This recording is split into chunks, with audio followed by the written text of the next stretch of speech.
안녕하십니까. 안녕하십니까. 강인호입니다. 반갑습니다. 여러분 모두 안녕하셨죠?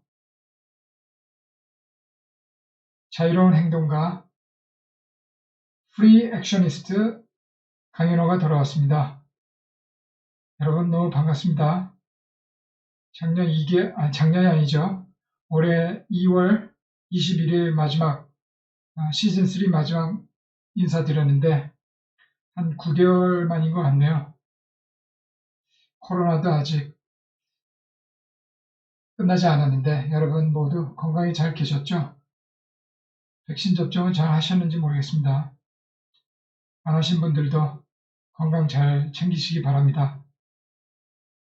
이제 저와 같이 다시 사유의 여행을 떠나보시도록 하죠. 여러분 모두 환영합니다. 예, 빌리어즈 경제학 토론클럽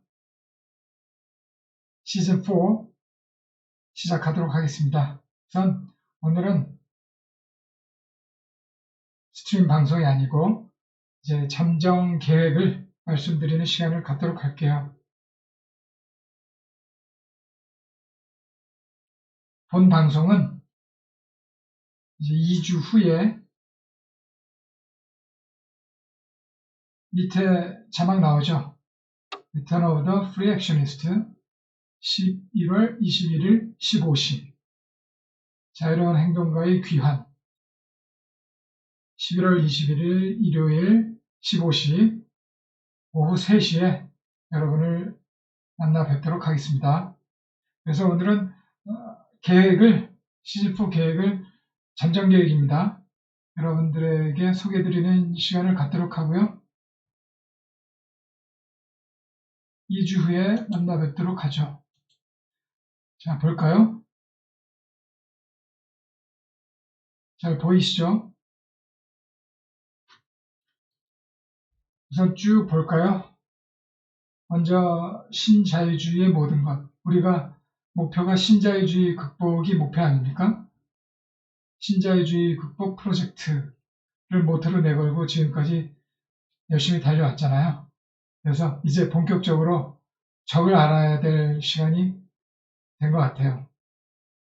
신자유주의 극복을 위해서 신자유주의의 모든 것을 알아볼 필요가 있을 것 같아요. 그 다음에 이제 본격적으로 이론적으로 들어갈 건데요. 세계의 추상, 아주 중요한 우리의 논리적 틀이 될 겁니다. 분석 틀이 될 거예요. 제가 새로이 구성을 해봤는데 그렇게 지금까지 우리가 배워온 거하고 그렇게 많이 차이가 나진 않습니다. 그동안 쭉 공부해 오셨던 분들은 쉽게 알아들을 수 있는 말씀들이니까요. 그때 시간이 되면 보기로 할 텐데 아주 중요한 우리의 분석 틀, 이론 틀이 되겠습니다. 그래서 그런 틀을 가지고 경제를 다시 사회해 보자는 거죠. 경제학을 다시 쓴다. 부터 시작해서 경제 전체를 다시 사회해 본다라는 거죠. 그 다음에 이제 본격적으로 우리의 블레즈 경제학을 공부해 보기로 하고요. 억만 경제학이라고 할 수 있습니다. 이런 기초 작업을 마친 뒤에 본격적으로 자본주의를 분석할 생각입니다. 그런 다음에 마지막으로 정책과 제도를 말씀드리는 것으로서 대장정을 마치려고 합니다. 항목이 한 60개 정도 되는데요. 최소한 60주 정도 될 것 같아요. 그럼 1년은 훨씬 넘겠죠? 여러분들과 같이 공부하면서 1년 넘게 공부하면서 우리들의 지식과 교양, 사회의 차원을 한 차원 더 높이는 시간이 같이 되면 좋겠습니다. 그래서 좀 더 상세히 말씀드리고 구체적으로 각 항목에 대해서 구체적으로 말씀드리고 오늘은 맺도록 하겠습니다.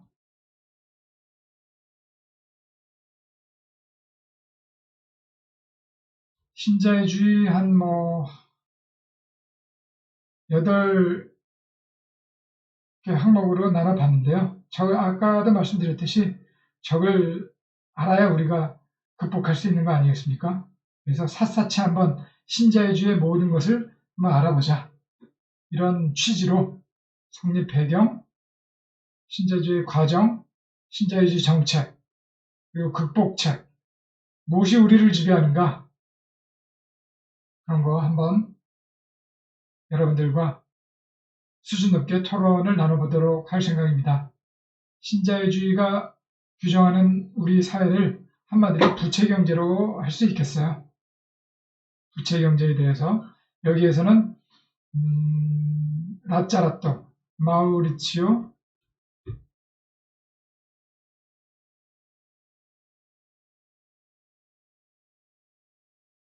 라짜라또, 지난번에 한번 소개시켜 드렸죠. 제가 이 신자유주의 공부하면서 이 마우리치오 라짜라또의 신세를 많이 졌다, 그런 말씀 드렸을 거예요. 그리고 라짜라또의 저서들, 부채인간, 부채통치, 또 기호와 기계, 기억나십니까? 소개해드린 책 관심 있으신 분들 꼭 보시기 바랍니다. 신자유주의와 이 신자유주의의 핵심 부채경제에 대해서 아주 우리들에게 좋은 지식은 물론이고 각성을 줄 아주 좋은 책이라는 거 말씀드렸고요. 그래서 신자유주의 핵은 금융자본주의라는 거죠. 금융자본주의를 우리가 알아보면서 이 자본주의가 얼마나 문제가 많고 개선점이 있는지, 금융자본주의가 원흉이다 라는 거 말씀드릴 생각입니다. 그래서 기회가 되면은 이 금융위기가 어떻게 생겨났는지 그런 거에 대해서도 말씀드릴 시간을 갖도록 하죠. 그래서 여기에서 말씀드리고 싶은 거는, 여러 번 제가 말씀드렸듯이 우리가 공부하는 것들이 이게 대하소설 같은 거거든요. 대하소설, 대하드라마라고도 할 수 있겠죠. 우리가 들레즈 경제학 토론 클럽을 쭉 공부해 왔는데, 여러분들도 공부하신 분들은 알고 계실 거예요. 중간중간에 이 파편적으로 공부하면은 좀 어려우실 거예요. 용어도 낯설고 그렇기 때문에 이해하기가 곤란하실 텐데, 처음부터 쭉 느긋하게 접근하신다면은 이게 그렇게 어려운 게 아니거든요. 블레즈 사상도 처음부터 안 해서 용어도 낯설고 기회도 적고 그래서 우리가 그런 것이지, 좀 기초를 탄탄히 다지고 그러면은 들레즈가 어렵다고 할 수는 없거든요. 하이데거나 사르트르, 또 누구죠? 현상론자, 후설, 이런 사람들에 비하면은 제 생각은 그래요. 어려운 철학자 같지는 않거든요. 그래서 이게 대하소설처럼 쭉 일관성 있게 논리적으로 전개되기 때문에 처음부터 쭉 보셔야 할 텐데, 이 신자유주의 모든 것 할 때는 이게 일반 이야기하고 별 차이가 없거든요.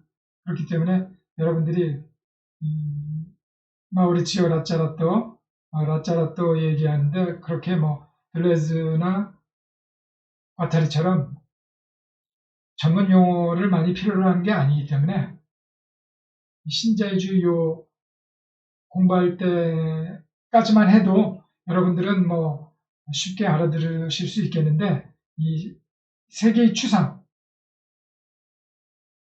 추상부터는 아마 이게 좀 문제가 될 거예요. 들레즈를 처음부터 공부하시지 않으신 분은 이게 같이 병행해서 따라오시기가 힘들 거기 때문에, 요 세계의 추상 들어가기 전까지는 꼭 여러분들께서 기회가 있다, 그렇게 생각하시고 이 여기까지는, 요 시간까지는 앞으로 해왔던, 앞에 올려드렸던 우리 드레스경제 토론클럽 유튜브 동영상을 많이 시청해 주시길 바랍니다. 그걸 한번 쭉 시간 나실 때까지 요 신자유주의 8까지니까 앞으로 한 9주, 10주 정도 시간이 남아 있겠죠. 그동안 여러분들이 관심 있으신 분들은 쭉 앞에 올린 동영상 쭉 보시고 지루하실지 모르겠지만은 그렇게 재미가 있는 건 아니지만은 의미를 한번 거기서 찾아보시고 여러분이 도전하신다면은 의미를 찾아서 가치를 느끼시고 괜찮다 싶으시다면은 쭉 보시기 바랍니다. 느긋하게 보시기 바라고요. 그래서 이게 이 세 개의 추상에서부터 이제 본격적으로 이론적으로 본격적으로 들어가게 되거든요. 그렇기 때문에 이전까지는 꼭 관심 있으신 분들 준비를 해주시기 바랄게요. 그래서 이 세 개의 추상이라는 것도 두 개의 추상화. 그래서 분자적 추상화라고 했는데 또 하나가 몰적 추상화거든요. 몰적 추상화. 몰러 앱스트랙션, 분자적 추상화는 몰레큘러 앱스트랙션 이렇게 되는데 제가 나름대로 독창적으로 이 두 가지 용어를 만들어 봤거든요. 근데 용어만 새로 나온 것이지 그동안 같이 공부하신 분들은 이해하시는데 이렇게 큰 어려움은 없으실 거예요. 기대해 주시고요. 그래서 제가 사유와 학문의 두 가지 길, 정의하는 것, 규정하는 것은 무엇인가 라는 주제로 해서 몰적 추상화, 분자적 추상화 이렇게 두 개로 나눠봤다는 거 기대해 주시고요. 이런 논리적 틀을 기초로 해서 이제 경제학을 다시 사유한다. 경제학을 한번 뜯어고쳐 보고 싶다. 그런 취지에서 이제 경제학을 본격적으로 다뤄보려고 합니다. 그래서 경제학을 다시 쓴다. 전통 경제학을 비판하고 경제학의 발전에 대해서 여러분과 토론해 보겠다라는 거죠. 쭉 한번 경제란 딜러즈 경제학이 바라보는 경제와 주체성의 생산이 중요하다는 거죠. 그래서 이런 가치를 다시 한번 생각해 보고요. 또 우리가 딜러즈 경제에서 굉장히 중요하게 여기는 이 포획, 캡처, 천계이곤의 딜러즈하고 같다리가 포획에 대해서 자세히 논의해 놨죠. 저는 이 포획에 포커스를 맞춰가지고 이 경제학을 다시 한번 써보려는 시도를 해봤습니다. 그래서 우리가 기초가 되는 게 딜러즈 경제학을 공부할 때 기초가 될 게 이 복잡계라는 게 중요하거든요. 그래서 우리는 생태경제학까지 나아가는 이 종합적 전체론의 측면. 시즌3 마지막에 말씀드렸죠. 종합적 전체론의 시각에서 우리는 경제학을 다시 한번 사유해 보겠다라는 거죠. 이 종합적 전체론의 대표적인 사유가 복잡계적 사유거든요. 그리고 생태 전체, 인간 중심적인 경제학이 아닌 생태, 자연주의, 딜러즈의 비인간주의, 자연주의를 기초로 하는 생태 경제학까지 나가보겠다라는 것을 목표로 하고 있는 것이죠. 그래서 이제 경제 전체 전반적으로 다시 사유해 본 다음에 이제 우리의 딜러즈 경제학을 규정해 보는 거죠. 딜러즈 경제학을 규정해 보고 딜러즈 경제학은 한마디로 욕망의 미시경제학이라는 결론을 갖게 될 겁니다. 그래서 욕망의 미시경제학, 간단히 말해서 욕망경제학을 한 5파트로 해서 한번 여러분과 함께 논의해 볼 생각입니다. 이런 것들, 생산의 일일성이 중요하고요. 가능성들의 경제, Economy of Possibilities의 결론을 이끌어 볼 생각입니다. 그래서 지금까지 말씀드리는 거는 여러분과 함께 쭉 토론해 나가보면서 수정해 나가고 개정해 나갈 거기 때문에 잠정적이라는 거 다시 한번 말씀드립니다. 잠정 계획이라는 거. 그래서 우리가 아직 시즌 4 시작을 21일 날 한다고 말씀드렸잖아요.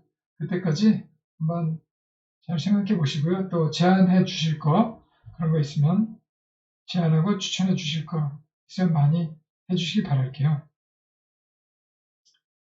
그래서 아까 말씀드렸듯이 추상화라는 것도, 몰적 추상화, 분자적 추상화라는 것도 제가 독창적인 용어로 용어는 만들었지만 그렇게 기존의 이것을 정리하고 업그레이드한 것이기 때문에 이렇게 여러분들께서 그동안에 공부한 것들만 기초적인 이해만 있으시다면 그렇게 어렵지 않다는 거. 그러니까 충분히 여러분들이 능동적으로 참여하실 수 있기 때문에 제안, 추천 그런 거 많이 해주시기 바랄게요. 그래서 이런 들레즈 경제학을 한번 규정해 보고요. 그런 다음에 이제 한 반을 지날 거예요. 여기까지 하면은 거의 한 6개월 정도 될 것 같고요. 이제 이런 이론적 틀, 이론적 규정을 토대로 해서 이제 본격적으로 자본주의 분석으로 들어간다는 것이죠. 이 자본주의 분석은 이게 자본주의라고 하지만은 이게 현대사회 전체, 사회 전체 분석이라고 할 수 있겠어요. 우리가 시즌 3 막판에 이 들레즈의 현대사회 분석을 소개했잖아요. 그래서 결론이 뭐였어요? 통제사회였잖아요. 통제. 컨트롤 소사이어티. 규율 사회를 지나서 통제사회로 진입했다는 게 현대사회였잖아요. 그거를 이제 경제학적으로, 또 정치경제학적으로, 복잡계 경제학적으로, 생태경제학적으로 이제 자본주의를 브랜드로 해서 분석을 해보겠다는 거죠. 그래서 입문, 자본부터 시작해야죠. 자본이란 무엇인지. 이런 것도 몰적 추상화, 몰적으로 한번 추상화된 자본, 분자적으로 추상화된다는 게 추출됐다는 거예요. 자본이란 개념을 추출했다는 거죠. 몰적으로, 분자적으로 한번 나눠서 한번 생각해 볼 생각이고요.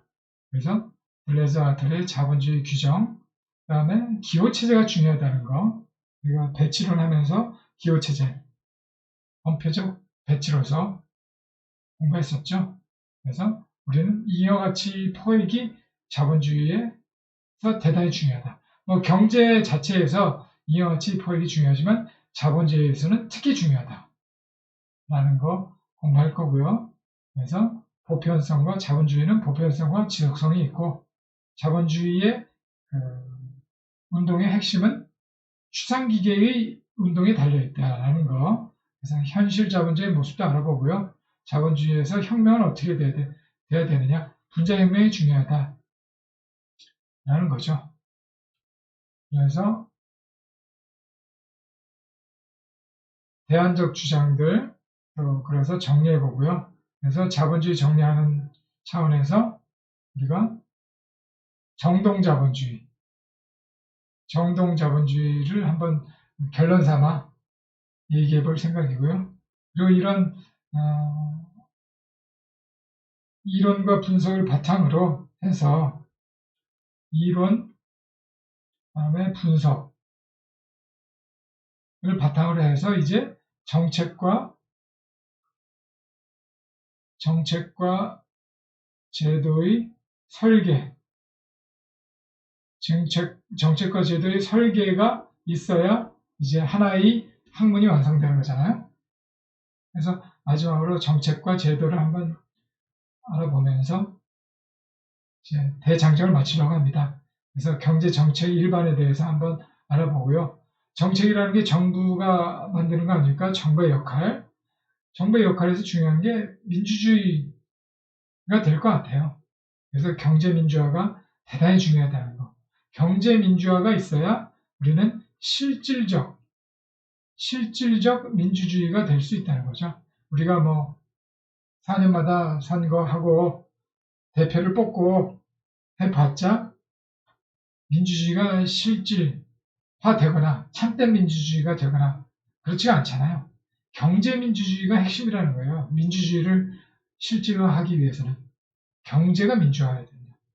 정치 민주화는 형식적 민주주의에 그친다는 거죠. 경제 민주화가 되어야 실질화가 될 수 있다는 거죠. 그래서 성장과 분배에 대한 새로운 각성이 있어야 된다는 거예요. 그래서 우리는 성장에서도 요새 소득 주도 성장이 논의가 많이 되는데 이게 중요하다는 거죠. 성장을 어떤 방향으로 해야 되느냐. 조화가 돼야죠. 성장과 분배가 조화가 돼야 되는데 지금으로서는 신자유주의가 횡행하고 신자유주의의 부작용이 우리의 사회를 갉아먹는 이 현 시점에 있어서는 소득 주도 성장이어야 한다는 거죠. 그때 자세히 말씀드리겠지만 부채 주도 성장, 이윤 주도 성장보다는 임금 주도 성장, 임금이 주도가 되는 임금이 주도가 되는 소득 주도 성장이 지금은 필요하다는 거죠. 근데 문재인 정부에 들어와서 소득 주도 성장을 방향은 옳았는데 수단이 정교하고 치밀지 못했다라는 점이 있었다는 거예요. 그런 거를 비판해 보면서 이 소득 주도 성장, 그 외에도 이 주류 경제학에서 주장하는 있죠? 낙수 효과가 이윤 주도 성장의 대표적인 효과가 되는 거죠. 낙수 효과가 아닌 우리는 분수 효과이제, 불평등을 시정하면서 분수 효과를 노린다. 그러기 위해서는 소득주도 성장이 있어야 된다라고 말씀드릴 예정이고요. 거기에서 중요한 게 소득주도 성장을 하기 위해서 가장 핵심적인 것이 여러 가지가 있죠. 임금을 올리고 최저임금도 올리고 그다음에 분배를 강화하고 그런 게 있는데 거기서 핵심이 되는 것은 이제 기본소득이 되는 거예요. 이제 앞으로 이제 요즘 이제 대통령 선거에 있고 그래서 기본소득 얘기도 많이 나오잖아요. 특히 이재명 후보가 주장하는 게 기본소득인데 이거는 반대하는 사람들도 있죠. 근데 자본주의가 발전할수록 4차 산업사회로 4차 산업혁명으로 갈수록 AI가 발달할수록 기본소득의 필요성은 점점 더 높아갈 거예요. 필요성, 또 정당성도 많이 여러분들한테 홍보가 될 거고요. 가능성에 대해서 논의가 많이 있죠. 가능하지 않으면은 논의할 필요가 없죠. 불가능하다. 그럼 논의할 필요가 뭐가 있겠어요? 가능하다고 생각하니까 이 논의가 진척되는 거죠. 그래서 기본소득의 내용으로서 이제 플랫폼 자본주의에 대해서도 한번 알아보고요. 이제 자녀 수익 분배 청구권 이거에 대해서도 한번 논의해 볼 시간을 갖도록 하고요. 다음에 시즌을 마치며 여러분과 대장정을 끝낼 생각입니다. 그런 잠정 계획을 갖고 있다는 거요. 그렇게 말씀드리겠고요. 아까도 말씀드렸지만 앞으로도 2주 본격적으로 시작할 게 2주 남았고요. 또 신자유주의의 모든 것 이것도 한 7, 8주, 8, 9주 탄력적으로 할 생각입니다. 주제도 그렇고요. 시간도 그렇고요. 너무 쪼들리지 않고요. 우리가 갖고 있는 건 시간 아닙니까? 돈도 없고 가오는 여러분들 있는지 없는지 모르겠어요. 가오도 갖기가 힘들잖아요, 사실. 근데 우리는 시간은 확실히 있잖아요. 제가 여러 번 말씀드린 바 있는데 힘없는 사람, 약자들은 버텨야죠. 버티려면은 끈질기게 이 공부를 해야 하고 가진 거는 시간밖에 없고 그러니까 또 책, 우리가 가진 거는 책은 공공도서관에서 마음껏 빌릴 수 있잖아요. 책과 인터넷 이런 거잖아요.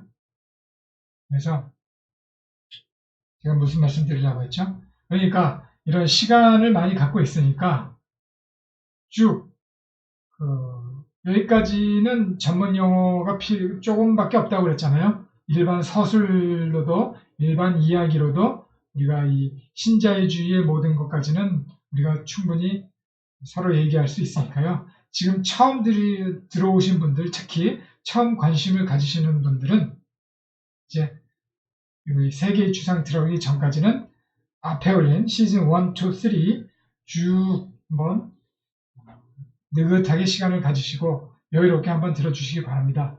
재미는 없을 거예요. 저도 그래요. 제가 뭐 비주얼이나 오디오나 그렇고 제 목소리도 그렇잖아요.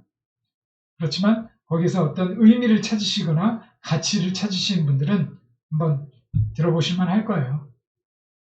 좀 지겨울지 몰라도 좀 빨리빨리 들으시기 그런 방법 있잖아요.